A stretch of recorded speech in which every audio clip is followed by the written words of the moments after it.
नमस्कार, आप देखें राजधानी समाचार। बात की जाए मध्य प्रदेश की राजधानी भोपाल की, तो भोपाल में लगातार बड़े नेताओं का आना जाना रहता ही है। और कल 16 तारीख को गृह मंत्री अमित शाह जी आ रहे हैं हमारे साथ। भोपाल की पूर्व महापौर, वर्तमान में गोविंदपुरा से विधायक हैं और पिछड़ा वर्ग की भी राष्ट्रीय उपाध्यक्ष हैं। दीदी, राज्य मंत्री के तौर पर आप जानी जाती हैं। वो अभी फिलहाल में लगातार दौरे हो रहे थे। अमित शाह जी का कैसा स्वागत रहेगा?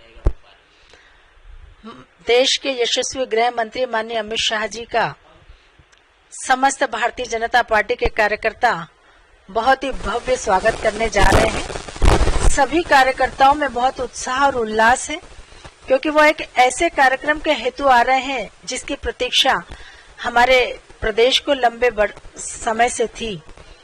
आजादी का जब हम 75वां अमृत महोत्सव मना रहे हैं, आजादी के जब 75 वर्ष पूर्ण हो गए हैं, ऐसे समय में इस देश में जब लगातार नए नवाचार हो रहे हैं, माननीय प्रधानमंत्री जी लगातार हमारी धर्म संस्कृति से लेकर देश के विकास को गति देने का काम कर रहे हैं, ऐसे समय में हमारे मध्य प्रदेश ने एक बहुत बड़ी और सराहनीय पहल की है। माननीय प्रधानमंत्री जी, माननीय गृह मंत्री जी की हमेशा से ये मंशा रही है कि हमारे देश में रहने वाले गरीब परिवारों के वो बच्चे जो हिंदी माध्यम में अपनी पढ़ाई पूरी करते हैं, वो बच्चे कभी भी डॉक्टर इंजीनियर बनने का सपना नहीं देख पाते हैं। और वो इसलिए क्योंकि इंजीनियरिंग की, मेडिकल की पढ़ाई अंग्रेजी माध्यम में होती है। उन बच्चों के सपनों को साकार करने का काम मध्य प्रदेश की भारतीय जनता पार्टी की सरकार ने हमारे लोकप्रिय मुख्यमंत्री श्री शिवराज सिंह जी चौहान के नेतृत्व में किया है। और इसलिए मैं बहुत बधाई देना चाहती हूँ हमारे यशस्वी मुख्यमंत्री माननीय शिवराज सिंह जी चौहान को। इसका पूरा श्रेय हमारे मुख्यमंत्री जी को जाता है, जिन्होंने रात दिन एक करके हमारे उन परिवारों, गरीब परिवारों के बच्चों के सपनों को, उज्जवल भविष्य का एक मार्ग प्रशस्त किया है कि आज वह भी हिंदी माध्यम में अगर पढ़कर वहां तक पहुंचे हैं, तो मेडिकल और इंजीनियरिंग की पढ़ाई भी वो हिंदी माध्यम में करके अपने सपने को साकार कर सकते हैं। तो मुझे लगता है कि एक बहुत बड़ी पहल कल मध्य प्रदेश में होने जा रही है, जिसका साक्षी पूरा मध्य प्रदेश बनेगा, पूरा देश बनेगा। और हमारे गृह मंत्री जी जो हिंदी माध्यम की पाठ्यक्रम की पुस्तकें हैं, उसका कल लोकार्पण करेंगे और कल से वो नया एक अध्याय मध्य प्रदेश के इतिहास में जुड़ जाएगा।